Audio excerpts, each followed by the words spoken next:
வணக்கம் students. Next நம்ம பார்க்க போகிறது ஜேகே ஃப்ளிப்ஃப்ளாப். ஃப்ளிப்ஃப்ளாப்னுடைய தேர்ட் டைப் தான் பார்க்க போகிறோம். ஃப்ளிப்ஃப்ளாப்னால என்னது? ஒரு பிட் டேட்டாவை ஸ்டோர் பண்ணுறதுக்கு தான் நம்ம இந்த ஃப்ளிப்ஃப்ளாப்பை பயன்படுத்துவோம். இந்த ஜேகே ஃப்ளிப்ஃப்ளாப் எப்படி டிசைன் பண்ணுறதுன்னு பார்க்கலாம். ஸோ ஃபர்ஸ்ட் இந்த ஜேகே ஃப்ளிப்ஃப்ளாப்பில் நம்மளுக்கு ரெண்டு இன்புட் இருக்குது. ஒன்று ஜே, இன்னொன்று கே. அப்படி ரெண்டு இன்புட் அந்த நம்ம ஃப்ளிப்ஃப்ளாப்பில் கொடுத்தோம்னா நம்மளுக்கு ரெண்டு அவுட்புட் கிடைக்குது. Q dash. இந்த Q தான் வந்து current state. அந்த Q dash வந்து அதோடைய complement. As well as clock input that determine when the state of flip-flop can change.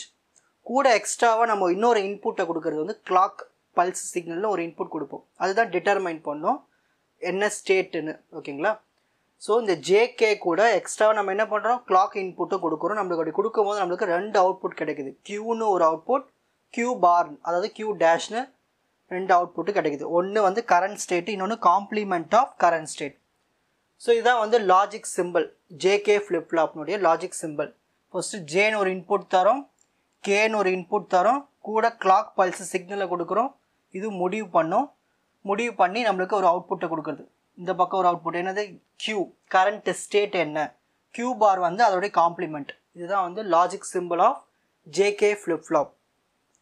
Next, இப்போ ட்ரூத் டேபிள் பார்த்தீங்கன்னா உங்களுக்கு அந்த கான்செப்ட் ஈஸியாக புரிஞ்சிடும். நல்லா கவனிங்க. இப்போது QNன்னு ஒரு இன்புட், இதுதான் கரண்ட் ஸ்டேட்டுன்னு சொல்லுவோம். 4 0 4 1 எழுதிக்குங்க. நெக்ஸ்ட் ஜே இன்புட்டில் 0 0 1 1 0 0 1 1. கே இன்புட்டில் 0 1 0 1 0 1 0 1. இப்போ இந்த சைடில் இருக்கிற இந்த சின்ன டேபிள் ஞாபகம் வச்சுக்கோங்க. ஜேகே நெக்ஸ்ட் ஸ்டேட் என்ன, Qn+1னா நெக்ஸ்ட் ஸ்டேட்டு, Qnனா கரண்ட் ஸ்டேட்டு. இப்போ 0 0ன்னு இருந்துச்சுன்னா நம்ம Qn அதாவது கரண்ட் ஸ்டேட்டில் என்ன வேல்யூ இருக்கோ அதை எடுத்து எழுதணும். இப்போ எங்கெல்லாம் 0 0 இருக்குது பாருங்கள், இங்கே 0 0 இருக்குது. வேறு எங்கேயாவது 0 0 இருக்கா? இந்த இடத்துல 0 0 இருக்குது. ஸோ இந்த ரெண்டு இடத்துல 0 0 இருக்குது. ஸோ 0 0 இருந்துச்சுன்னா இந்த Qnல என்ன இருக்கோ அந்த வேல்யூ அப்படியே இங்கே வந்துடும். ஓகேங்களா? இங்கே Qnல என்ன இருக்குது? 1 இருக்குது. அந்த 1 அப்படிங்க வந்துடும். இப்போ புரிஞ்சுதுங்க. நெக்ஸ்ட் 0 1 இருந்துச்சுன்னா 0ன்னு எழுதணும் அவுட்புட். எங்கே 0 1 இருக்குது பாருங்கள், இங்கே 0 1 இருக்குது. அடுத்தது 0 1 இங்கே இருக்குது. அப்போ என்ன அவுட்புட் எழுதணும்? இங்கே 0 0ன்னு எழுதணும். நெக்ஸ்ட் 1 0 இருந்துச்சுன்னா 1ன்னு எழுதணும். 1 0 எங்கே இருக்குது? இங்கே 1 0 இருக்குது. இந்த இடத்துல 1 0 இருக்குது. ஸோ 1 0 1 0 இருக்குது. அவுட்புட் என்ன எழுதணும்? 1ன்னு எழுதணும். புரிஞ்சுதுங்களா? ஈஸி தானே. நெக்ஸ்ட் 1 1 இருந்துச்சுன்னா என்ன கரண்ட் ஸ்டேட் இருக்கோ அதோட ஆப்போசிட் வேல்யூ எழுதணும். அதான் பார்னு அர்த்தம். இப்போ 1 1 எங்கே இருக்குது? இந்த இடத்துல 1 1ன்னு இருக்குது, இந்த இடத்துல 1 1 இருக்குது. இப்போ நம்ம என்ன பார்க்கணும்னா இதுக்கு கரண்ட் ஸ்டேட் என்ன இருக்குது? 0 இருக்குது. 0வோட ஆப்போசிட் என்னது? 1. இப்போ இங்கே 1 1 இருக்குது. ஃப்ரண்ட்டில் கரண்ட் ஸ்டேட் என்ன இருக்குது? 1. இதோடைய ஆப்போசிட் என்ன? 0. புரிஞ்சுதுங்களா? இப்படி தான் வந்து ட்ரூத் டேபிள் எழுதணும். நெக்ஸ்ட், இப்போ இதோடைய கேரக்டரிஸ்டிக் ஈக்குவேஷன் எழுத போகிறோம். நம்மளுக்கு என்னென்ன இன்புட் இருக்குங்க ட்ரூத் டேபிளில்? Qn JK. ஸோ Qn எடுத்து லெஃப்ட் சைடில் எழுதிக்கிட்டு JK எடுத்து ரைட் சைடில் எழுதிங்க JK. இப்போ இங்கே 0 1 அப்போனா 0னா Qn பார்னு போடணும், 1னா வெறும் Qn. இப்போ இங்கே JK இருக்குது. இந்த இடத்துல நம்மனா 0 0 0 1 1 1 1 0ன்னு எழுதுவோம் K மேப்பில். 0 0 இருந்தால் J பார் K பார், 0 இருந்தால் J பார், 1 இருந்தால் K. ரெண்டுமே ஒன்றா இருக்கிறதால பார் போட தேவையில்ல, JK. 1க்கு J, 0க்கு வந்து பார் போடணும். ஸோ K பார். இப்போ நம்ம என்ன பண்ணணும்னா இப்போ டேபிளில் போய் பார்க்கணும். டேபிளில் எங்கெல்லாம் 1 இருக்குது பாருங்கள். அவுட்புட்டில் இந்த இடத்துல 1 இருக்குது, இந்த இடத்துல 1 இருக்குது, இந்த இடத்துல 1, இந்த இடத்துல 1. இந்த 1 எங்கே இருக்குது? 0 1 0ல் இருக்குது. 0 1 0ல் 1 இருக்குது. 0 1 0ல் 1 இருக்குது. அடுத்த 1 பார்க்கணும். அடுத்த 1 எங்கே இருக்குது? 0 1 1ல் 1 இருக்குது. 0 1 1ல் 0 1 1ல் 1 இருக்குது. ஓகே. அடுத்த 1 எங்கே இருக்குது? 1 0 0ல் இருக்குது. 1 0 0ல் இருக்குது. 1 0 0ல் 1 இருக்குது. ஓகே. அடுத்த 1 எங்கே இருக்குது? 1 1 0ல் இருக்குது. 1 1 0ல் 1 1 0ல் 1 இருக்குது. ஸோ இங்கே எங்கெல்லாம் 1 இருக்குது மார்க் பண்ணிட்டு மற்றெல்லாம் நீங்கள் 0ன்னு எழுதிட்டா கொஞ்சம் ஈஸியாக இருக்கும்.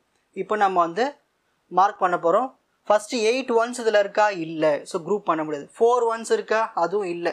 இருக்குது, ஆனால் இங்கே தனித்தனியாக இருக்குது, குரூப் பண்ண முடியாது. 2 2 தான் குரூப் பண்ண முடியும். இது ரெண்டுத்தையும் குரூப் பண்ணிடலாம். இதுவும் குரூப் பண்ணிட்டா முடிஞ்சு போச்சா. So 2 grouping.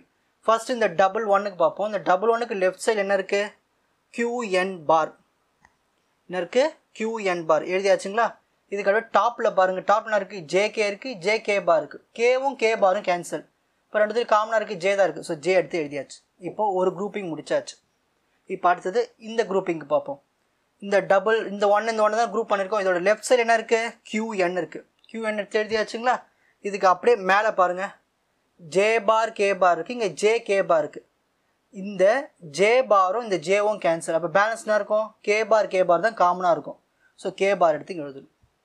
இப்போ புரிஞ்சதுங்களா எப்படி கேரக்டரிஸ்டிக் ஈக்குவேஷன் எழுதணும்னா? நெக்ஸ்ட் இப்போது JK ஃப்ளிப் ஃப்ளாப்பை எப்படி NAND கேட் யூஸ் பண்ணி டிசைன் பண்ணுறதுன்னு பார்க்கலாம்.